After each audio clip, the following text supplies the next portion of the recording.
Yeah.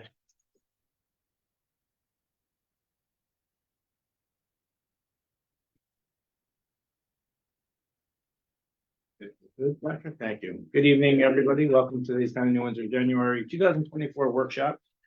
If I can get everybody, please stand for the pledge first. Start with that. I pledge allegiance to the flag of the United States of America and to the republic for which it stands, one nation, under God, indivisible, with liberty and justice for all. Thank you. All right, before we get started, I'll go around the room here.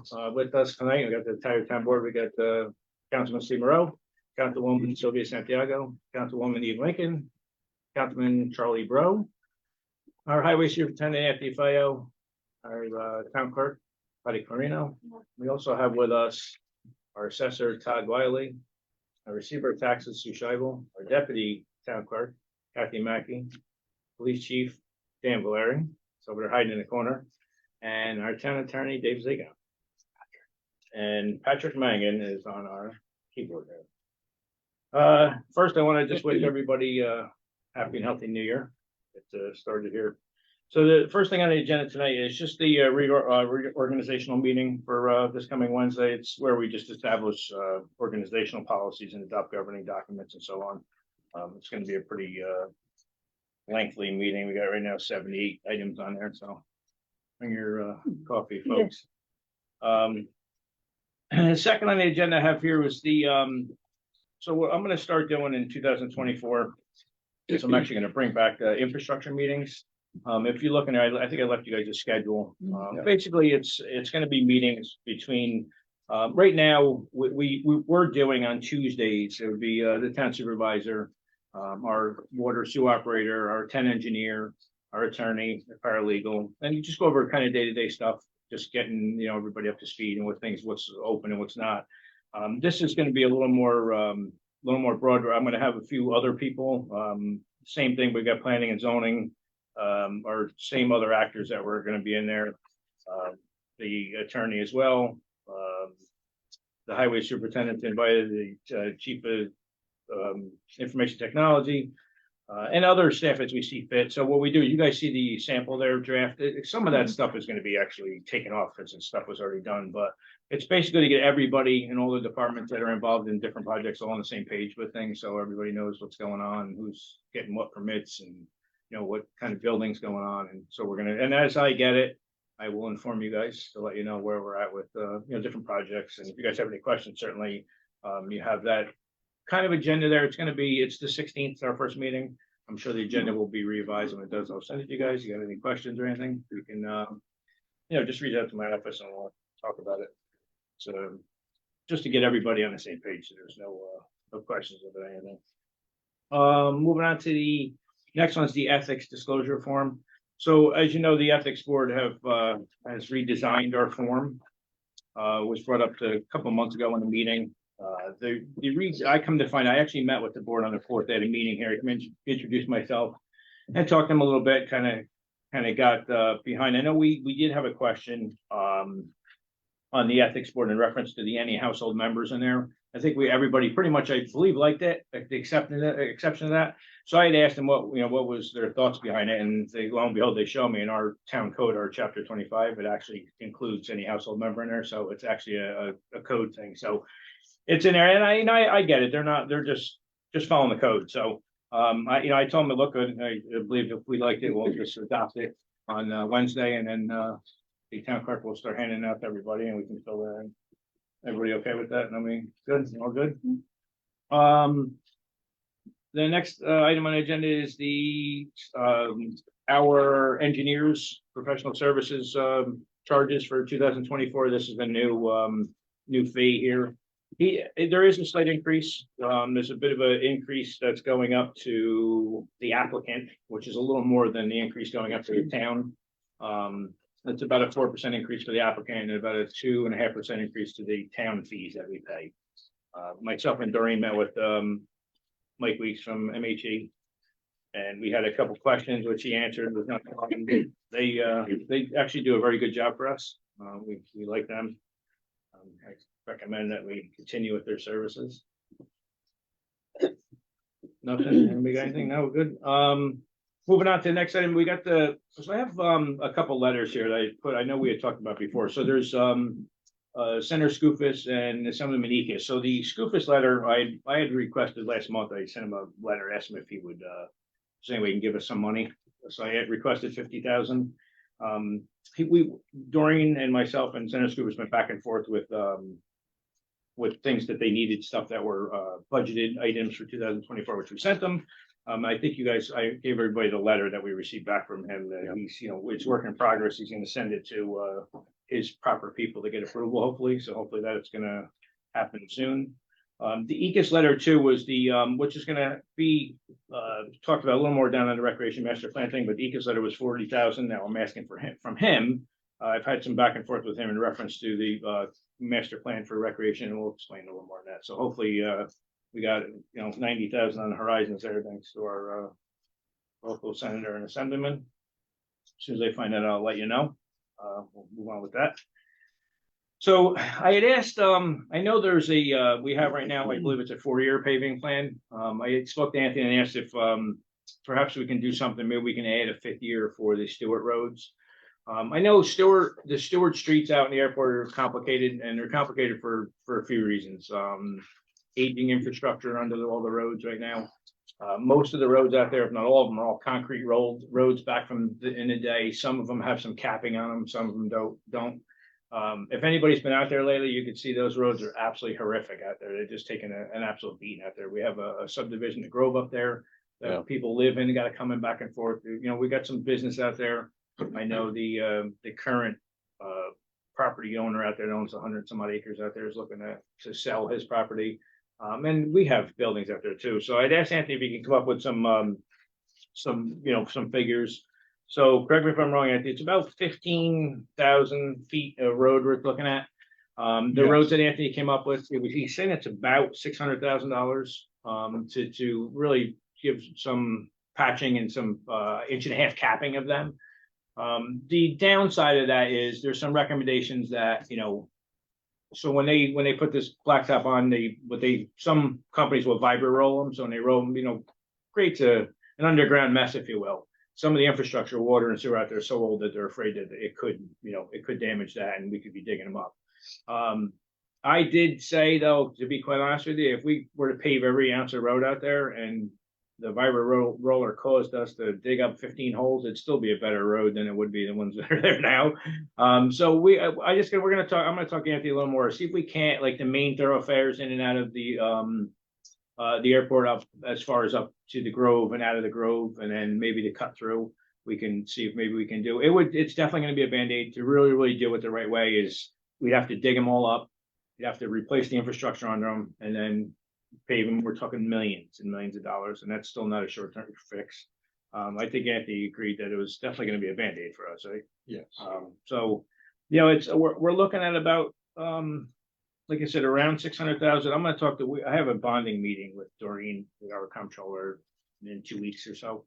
I'm going to sit with her and see what it'd be. But I think it was definitely, I think Councilman Lincoln even had a couple of people mention. Yeah, there's a doctor's office that moved out there. They got a lot of elderly patients that are having trouble.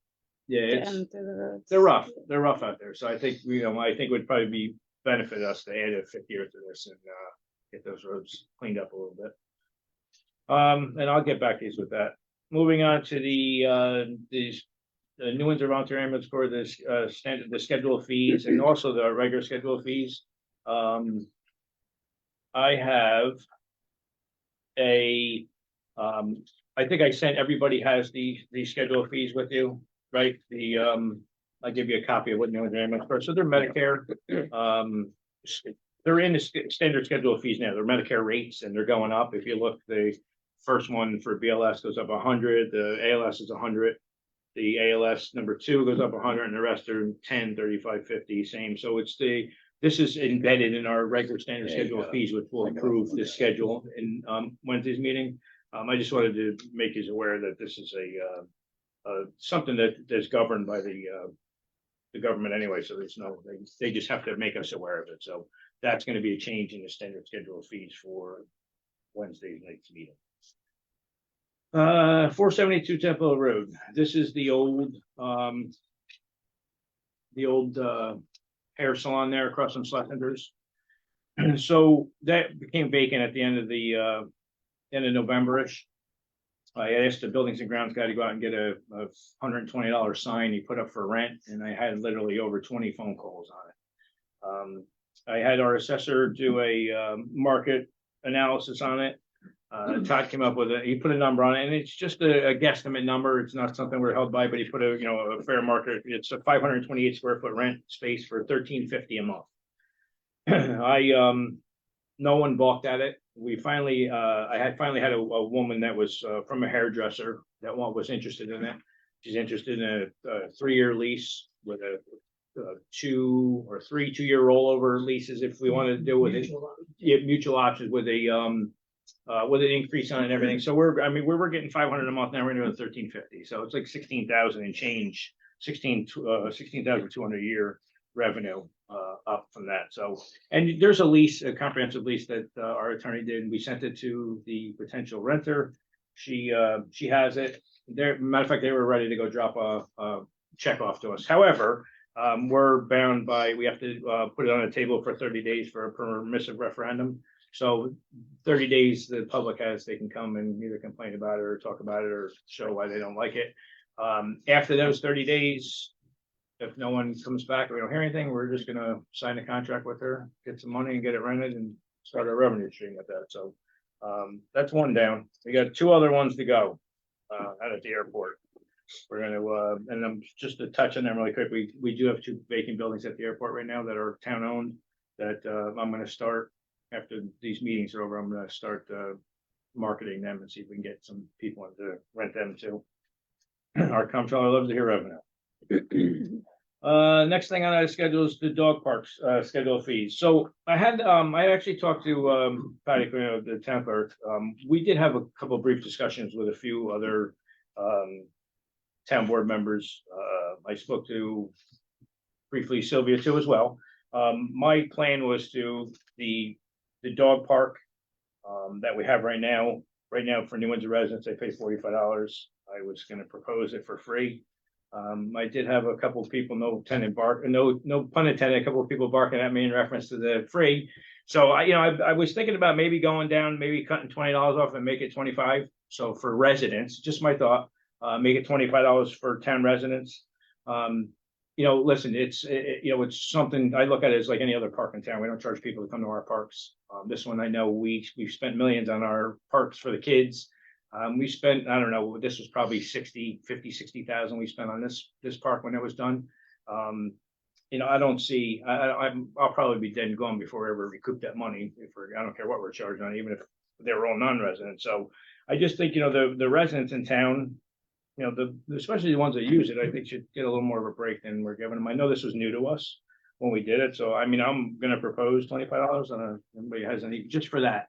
Do seniors or vets get a different rate? So what I was proposing is 25 for the residents, and then the New Windsor seniors and the veterans who are 20, make them 10, basically cut them in half. Make them $10. Quite frankly, this was an open field. It was an outfield of a baseball field that we fenced in. I know our recreation department put some water lines in and we bought a couple huts and stuff, but we had to mow it anyway. So with the money we put into it, it's a good thing for people. I think the fee generally would be to get those folks to come in to get a key fob to make sure their dogs are licensed and the rabies are up to our previous town clerk actually had that in order with us. So we want to just make sure we continue that we do keep that up. So anybody have any? What are you going to do fee for non-residents? I'm going to keep that at 90. That's my thought. I was going to I didn't want to change that. No, I gotcha. figured, I don't even know, quite honestly, I don't even think there is any non-residents in here. Yeah. So right now we have 125 active key fobs.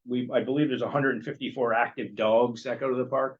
So how many active? So 125 keys active, 125. 154. Yeah. So the way the previous town clerk, and I got to try to wrap myself around a little bit. Apparently the way she was doing it was March 31st and March 31st was the year. Instead of January, and then when they did that, in the event that there was a chart that they had, in the event there was some rabies that were expired before their key expired, they would call them and say, listen, we're going to either cut your key off and do that. So I'm assuming January 30 or March 31st, we cut the key off and then we let people rejoin again. So I think it'd be good. So along that aligns with those fees, I know, and I speak from experience, because again, I handle my mom's affairs, and I know it's not much, but when we did the standard schedule of fees along with this, we increased the fees to seniors for dogs and stuff like that, for neutered, unneutered, spayed, and so on and so forth.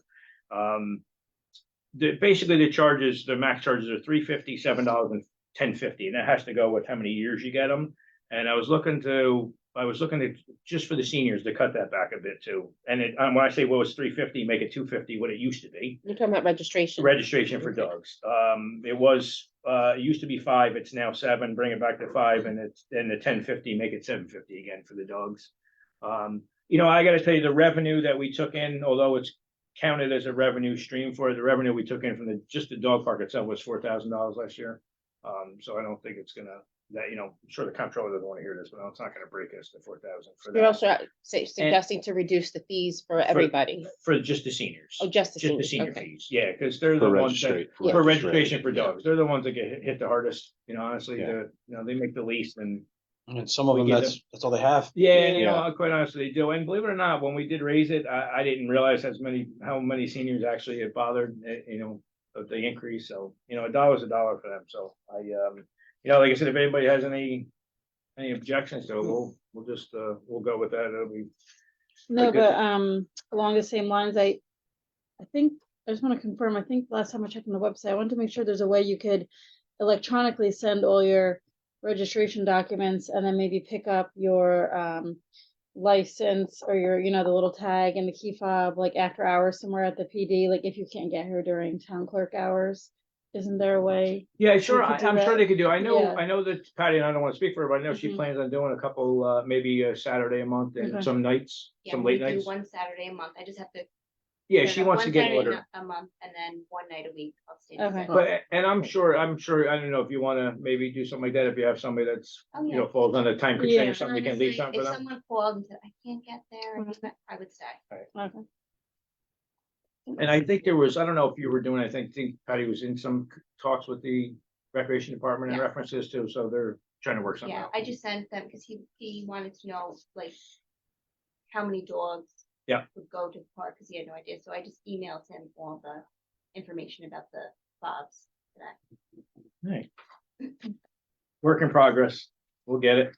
The next thing on here is the walking path. So I know we've talked a couple of times about this Chestnut Avenue Park.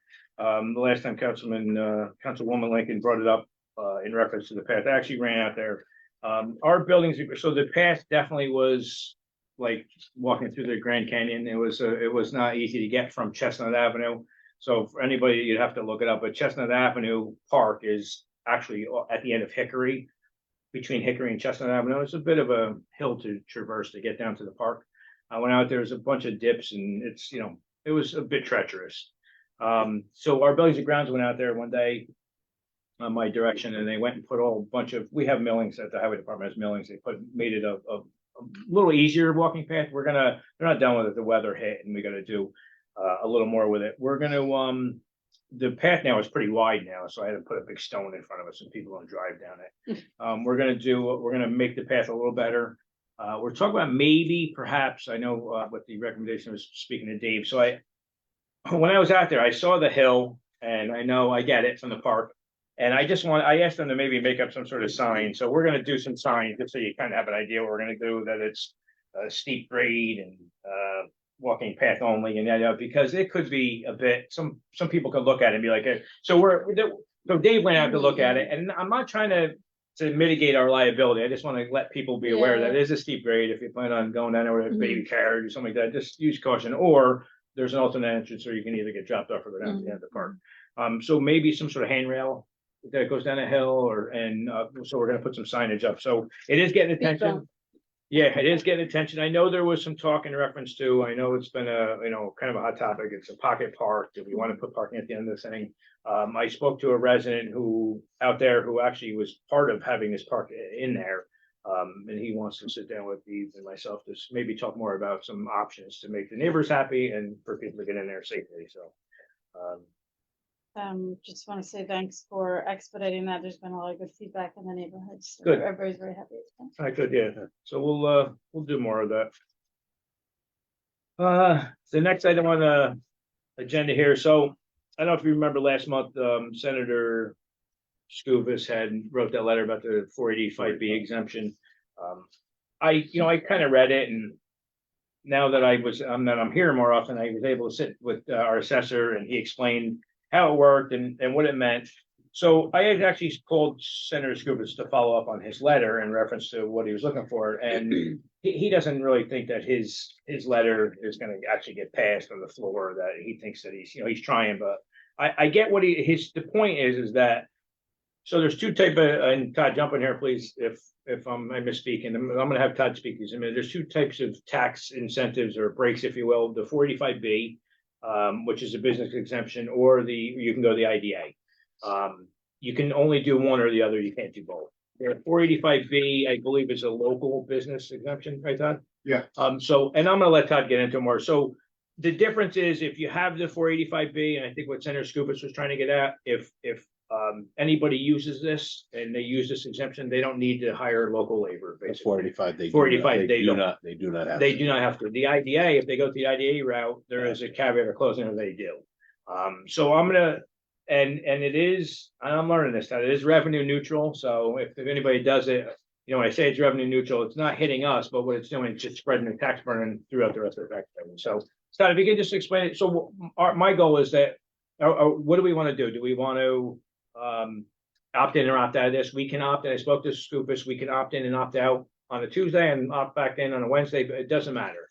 However, we need to figure out, I don't know, there's not currently right now, the town of New Windsor has 19 businesses or parcels, if you will, that enjoy this 485B on the townwide. I'm not quite certain if we opt out of it, if we lose them, or if they lose their exemption, or if it's a sunset, whatever we can do. So Todd, if you can hop in there and help me out. Yeah, it's a 10-year phase in on the taxes for commercial and industrial projects, whether it's new construction or an addition that's built, or they just improve measurably. Any $10,000 cost project is on the table. It's administered locally by the local assessor. They file an application with me. They have to be done. They have to have a CO. And basically what happens is whatever tax increase that comes as a result of their project, you only have to pay half of the tax increase the first year. It's a 50% exemption on the increase. The old taxes they still pay. The second year, it declines 5% a year over 10 years. So year two, it's 45%. The next year, it's 40, all the way down. So they're not paying full taxes until year 11. Steve asked me to run some numbers, and I did. On the town tax for the bill that just came out, it was just under $20,000. It was $19,788 in taxes that were exempted off of these 19 properties. The amounts per property vary. Some of the exemptions are on significant projects. Some are on very, very small projects. The biggest rate that somebody got for the town tax was a little over $8,400. That was a large multi-tenant warehouse building that was built up at near Five Corners, the old Target site. Great big warehouse with a lot of tenants in there. That particular developer is planning on building a couple more similar type warehouses. They're very popular right now. All different size spaces in there, different levels of finish. But it is an incentive. It's the only incentive that we, the town, can offer for commercial and industrial building. If you were to opt out, those that have it, keep it. The sun sets out. Okay, so you opted out at the town board meeting, the soonest meeting that you could. Anybody that has it that's on the books right now will continue to get it. Okay, until it expires. You could opt out, you could opt back in, but it's an incentive. Cost of new construction is expensive, whether you're using unionized labor or not. Materials are sky high. People are investing a lot of money to build new buildings, to renovate them, to expand them. And they're, some of them are reluctant to do it because of the potential tax increase they're going to get. I mean, I do tax estimates every other day for, from residential to commercial to industrial. Hotels and motels qualify. Apartment buildings do not. Okay, so if somebody builds an apartment complex, you know, they're not gonna get a break. As Steve and I discussed, the other avenue that projects can pursue is through the Orange County IDA, the Orange County Industrial Development Agency. They can do far more incentives than we can with this 485B exemption. They can offer all types of property tax breaks, bigger and longer than what we can do with the 485B. I believe Legoland got like 30-year, you know, phase in on their tax increase. They can also offer sales tax exemption on all the construction materials. That's 8.25% right off the top they're saving. And they also can do mortgage recording fee waivers. So, you know, if it's a significant project, more than likely they're going to be going to the IDA as opposed to coming here. And if we opted out, the town, the school districts, you know, they have it, the county has it. So we would only be not exempting the town tax. They would still get the break on the school tax and on the county tax, unless they also chose to opt out. So, I mean, basically, Ted, if, and I want to be business friendly, so if a new business comes into town and they enjoy this, the 45B, when we say revenue neutral, if, you know, you lived here in town, you and I would be paying for their savings. Well, yes, that's true. All exemptions are revenue neutral to the town, the school, and the county. These exemptions are merely shifting taxes off of one parcel onto everybody else. When I say revenue neutral, it doesn't affect the budget. It doesn't affect the tax levy. Okay, it's all, you know, on the other end. Okay, so we just kind of shift the burden back and forth, but the you know, it's not going to bring in less money. It just, you know, redistributes the tax levy, you know, across the board. It's, you know, we have a sizable tax base here in the town. And, you know, during my tenure over 20 years, I've watched it grow. Okay.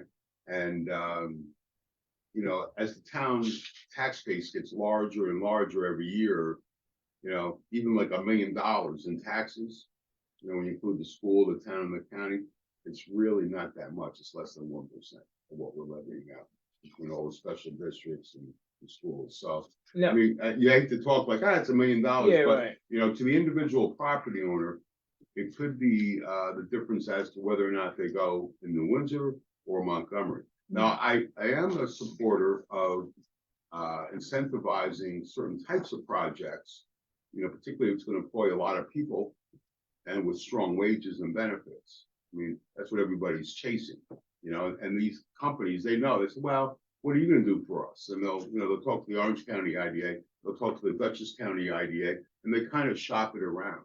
You know, you're a small guy who wants to build a building here in New Windsor for whatever reason, whether it's a small warehouse, some kind of a shop, you know, they're not shopping around. You know, they probably live in the region. They already have an established business here. They're looking to start a business here. They want to be here, you know, in this general area. So let me ask you, Ted, this has to be, if we were to do this, and I know they're You going mean to opt talk out? about You mean to opt it, out? to opt out, or to even pass the opt out, it's got to be done by a date, right? March? There's a annual date called taxable status date. It's March 1st of any given year. You would have to, you know, do it by then. If you did it, you know, between now and March 1st of this year, then there'll be no new ones, okay, after that. So, all right, so we'll, you know, we have some time, obviously, to this, because I think we got to go out to the public for it, right? We got to go out to the public, put it If on. you want to do it, yeah. Yeah. My understanding is you have to do a public hearing. I know you have to do a public hearing to get into it. Right. Whether or not you have to get out, I would have Dave research that. Yeah, I'm not certain that we're gonna have this done by March 1st anyway, so I think we're gonna probably have a little time to, you know, maybe further discuss it, decide, you know, what the, I mean, you're saying, you know, it's like almost 20,000 a year for it, but Right. You know, exemption. These 19 properties, taxes are being reduced just under $20,000 for the town tax, and that $20,000 is redistributed amongst everybody else in the town. what, We have maybe, about 10,000 parcels. one other thing, I'm sorry, one other thing, when you, I don't know, at some point, maybe I can just share with the board, can you just, will you, tell me each one of these 19 parcels when they're due to expire, the 10-year? I could, it's not, that date is not here. No, I know, it's probably some work, Well, I mean, just to kind of get an idea of, you know, where we're at and how much money and when these people are gonna be fully taxed Mhm. and then we can decide from there, I but, can tell by the dollar amount, some of them are in the last year or so. Okay. I mean, I'm sure it's a mixed bag. okay, right, yeah, because I didn't know what their We beginning tend, we was. tend to get 1 to maybe 3 a year Yeah, typically. do you court these businesses to do this, or do they come to you, they already know it, A or? little bit of both. The more knowledgeable, developers, they're aware of it. A lot of times they'll call to make sure that, do you offer that still, or is it on the books? I have some instances where I'm in discussions with the developers before they pull the trigger, sometimes before they even buy a property. We're thinking about building, this, a warehouse or something, whatever it is. What would our taxes be if we were to build, an 80,000 square foot warehouse, with 28-foot tall ceilings and a small office at one end? And I run the numbers for them. And I do mention, I don't hide exemptions, whether it's a senior citizen, looking for a break, or a business guy. If it's on the books, I'm going to discuss it with them. Then I'll even do a 10-year tax projection as to what it would be, what it is now, what it's going to be the first year it's completed, and as the exemption phases out, and as the tax rates typically increase, maybe 2% a year also. So a lot of numbers flying around. Yeah. Oh, I was just gonna say, so since you're in the thick of it, do you have an opinion or recommendation of what? Well, You I think- would say this, if your concern was that you don't need to incentivize businesses to come here to New Windsor, you could argue that point. But at the same token, I think it's as more beneficial than it is negative, it's revenue neutral. We are giving them a break. And anybody that's been involved in construction in this area in the last 4 or 5 years, it's expensive. Everything's expensive. The materials are sky high, good contractors, they're all busy. For whatever reason, people are not going into the trades as much as they were, even the unions. Some of them are having a hard time getting guys to, to enlist. Yeah, I think some of the concern was the local labor. I think that was the biggest thing that. I agree. I think not required that's to do what's it. cooking below the scenes. Yeah, I don't know if we can. Go ahead, I'm sorry. I have a question, or maybe Todd, when you give us some more information, maybe you can give us an example. Did I hear correctly? Is it only they get a break on the increase? Correct. 50% of the increase. So if Correct. they were playing on making They were 1,000, paying, yeah. if they were making 1,000, they were paying 1,000 before, and now they got to pay 5,000. So they would only get 52,000. They would only get the 2,000 off, and that would get phased in. Is that right? Okay. Yep. Thank you. Matter of fact, I did a study. I think it circulated around. So- On board a few weeks ago. If you want to pass this around. So if anybody has any questions, obviously outside of this, you can just reach out to Todd and he'll.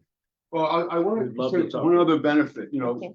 People tend not to do anything on their home or their business without seeing what the property tax impact is. We do tax estimates all the time. And, the commercial guys, they're running numbers. When they go for finance, the lenders want to know, did you get any tax estimates? Are you seeking any incentives? And when I discuss it with them, particularly those that weren't really aware of it, maybe they're not from this area, it gives me a relationship with them where they will share their rental amounts as to, hey, I got another tenant, he's signing at $9.75 a square foot, I'm gonna email you a copy of the lease. My business is data driven. So when I have connections like that with actual people here in New Windsor that own buildings and they're renting out spaces, and I sometimes get them unannounced. And just, here's another lease, we signed another lease yesterday.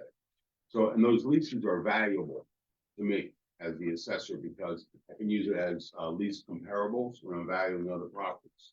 So that's one advantage, that support. And again, most of the money that's being exempted is on the school taxes.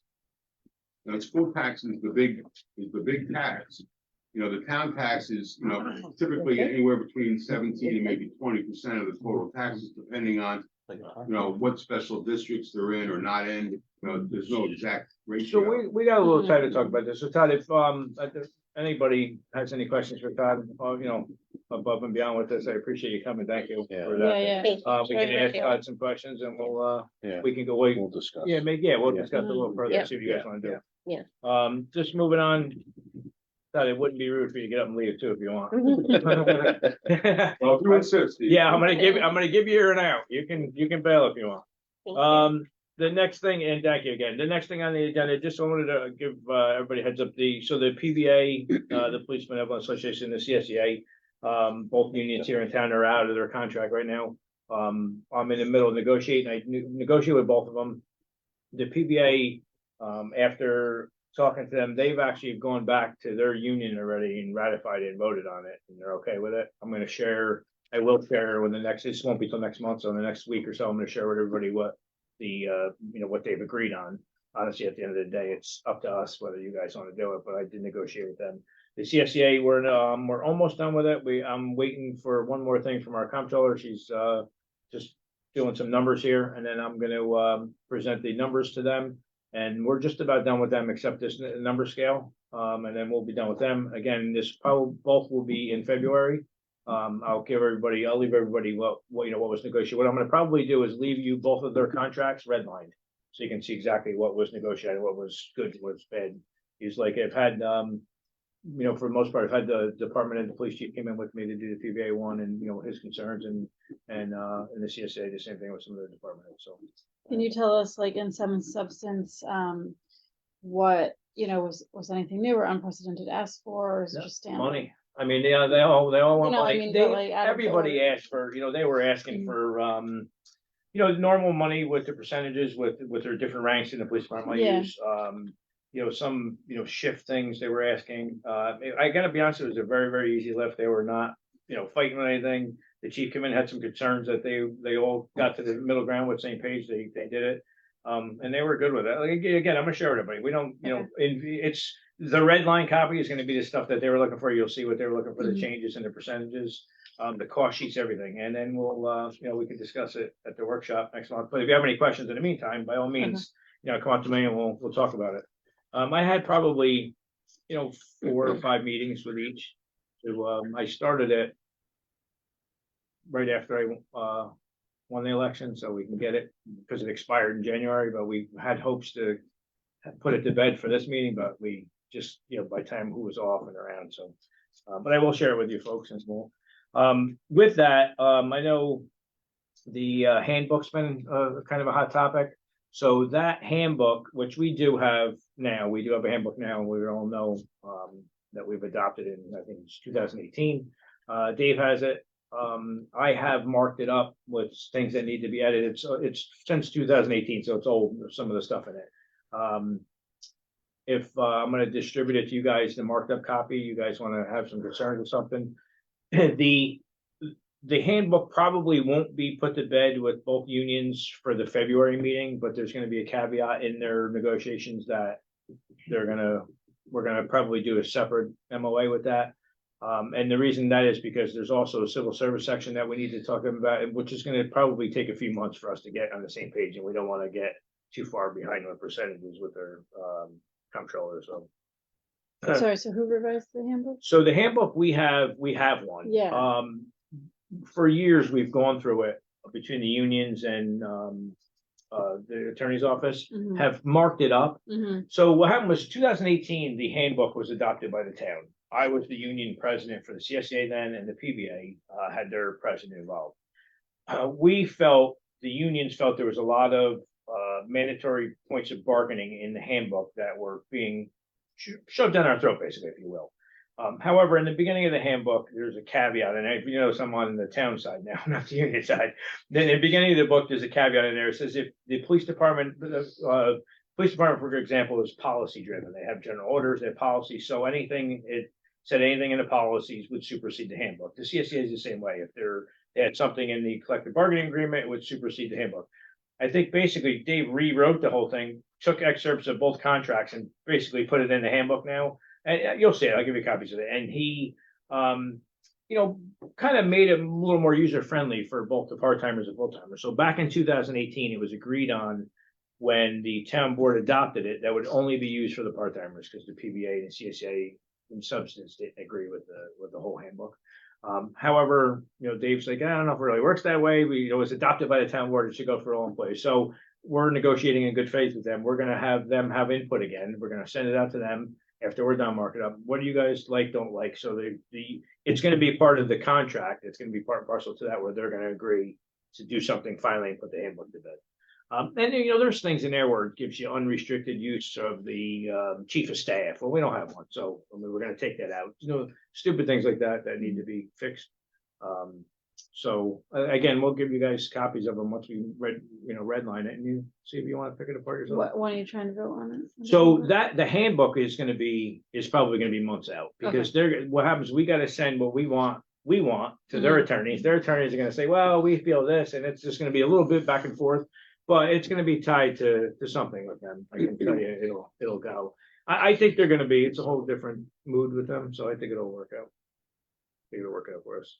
So, but I know Sylvia was hot on it, and I told her to get it done, and we're moving. Yeah, right, Sylvia. Thank you. Appreciate it. So the next thing is, so as I'm sure everybody else here is going around town and seeing this, all these hometown hero signs up on these towns and villages with veterans, people that either did service or did service. So I've been hounding, and not that I don't have enough to do, but the attorney's office. Jess has to do, so it's complicated. It's a bit complicated, but it's an easier lift for us because we already have pole attachment agreements with Central Hudson and Verizon for our police department. So if anybody sees these hometown hero banners such as this, I think Councilman Lincoln said something the other day that she saw something. I know Patrick said this is just an idea. So what we got to do is we got to go around to we have to do, first of all, do an agreement between Central Hudson and Verizon to allow us to put these on the poles. We're in progress with that. We're pretty well along with that. And then I actually looked at a couple people on the internet, like Town of Poughkeepsie and a couple of Montgomery and a few other people that have them now, looked at how they do it. And they have a standard form you fill out and an application. So I'll use Poughkeepsie, for example. You come in, if I had a veteran in my family, I'd go in and say, listen, this is the photo I want. They would charge me, I think it was $240. That's for the banner and the application to go on the pole. After that's done, this is where either some input here. I'm going to actually have this, if we pass this and we end up doing this, I'm going to have this run through the recreation department. So if anybody wants a banner or something, I'll call up. Like for example, me, I'm gonna go down there and say, listen, I want to do one. Here's my dad. Here's a picture of him. Patrick went out to look at the Depew signs to do 25, and it's just threw a number out there, 24 foot or 24 inch wide, 2 foot by 48 high. It's a pretty big sign. For 25 was $5,500. It was about $140, $150 a banner, if you will, to a family. My thought is to have. I think this is where we need to kind of poke around. Do we want to do it for deceased veterans? Do we want to do it for active military? We're going to take a lot of real estate up, which I'm okay with. They deserve real estate. We just got to figure out what we want to do. Then once we approve an application, it goes out, people pay it, we get the banner, and we install it. Then comes in, do we leave it up for a year or so? My fear is that I would buy it for $140 and it stays up for 5 years. It gets so tethered. Now I'm responsible to fix it and take it down. So, I was thinking of something, maybe somebody buy it, we leave it up for a year, 18 months, whatever we decide. And then, it comes down, the banner goes back to the family. If they want to keep it. And then if they choose to do another one, they can reoccur it and we can do it on a different pole for them. So this is probably a few months off. A quicker fix that started right away would be on our own property, town property, whether it be street lights in lampposts here in the town hall, any of our parks. We can, maybe we can leave it. So I spoke to Matt. Matt's, was kind of excited about doing it. And I think it gives it a little look. I was thinking about Union Avenue, and this is just my thought. So anybody who was thinking Union Avenue, this stretch here, we could do 300. Down like towards the Five Corners and then down 32. Just a corridor that's used a lot. Union Avenue going out, or 300 going out towards Walmart, has a ton of poles. They're like every 30 feet, I swear. makes it a little different because people are doing 75, 80 to Yeah, there, that's- it does that's the gonna- look.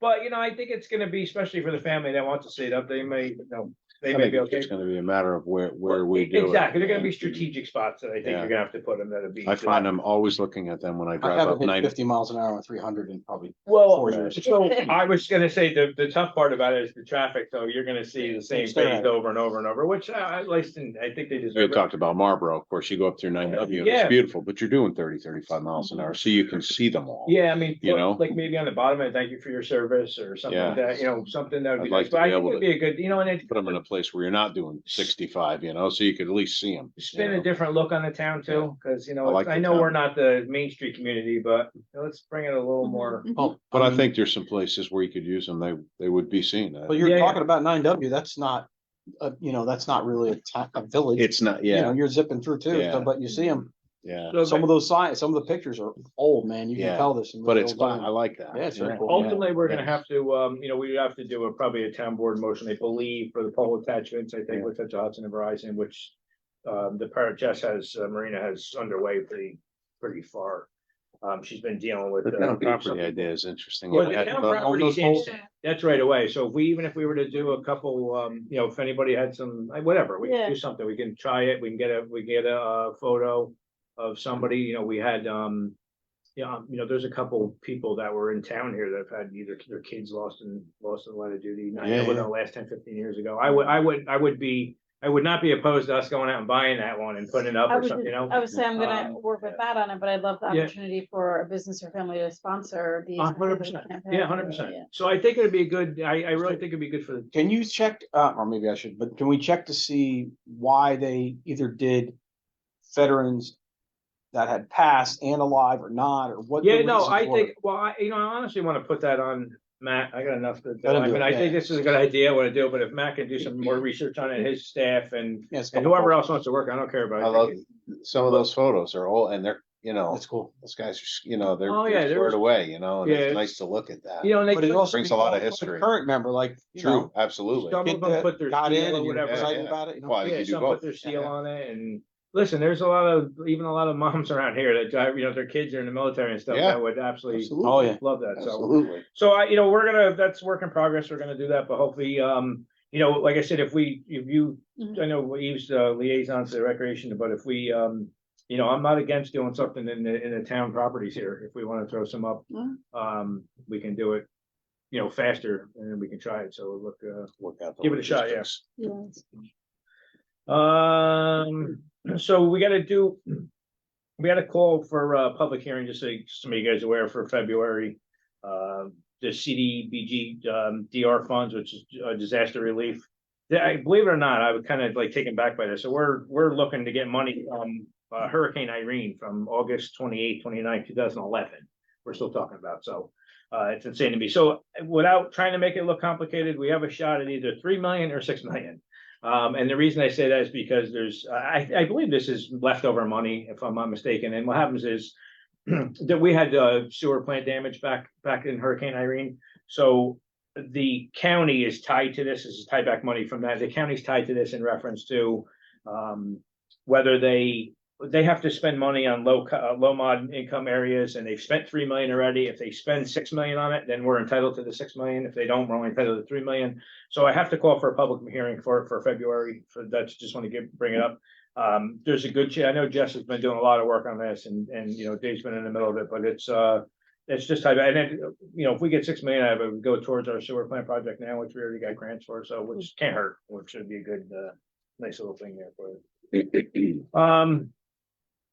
So this had to do with this EKIS letter when I say the 40,000. So I know Councilwoman Lincoln's been pressing a bit for this splash pad at any one of our parks, wherever we can do it. With that, we've had our engineer get involved in a lot of got in the middle of trying to design things and get cost estimates. And we just recently got a cost estimate, which he believes is obviously an estimate what the splash pad could be. So with having that, and I want to see what everybody's feeling here, because we have to spend a couple of bucks on it.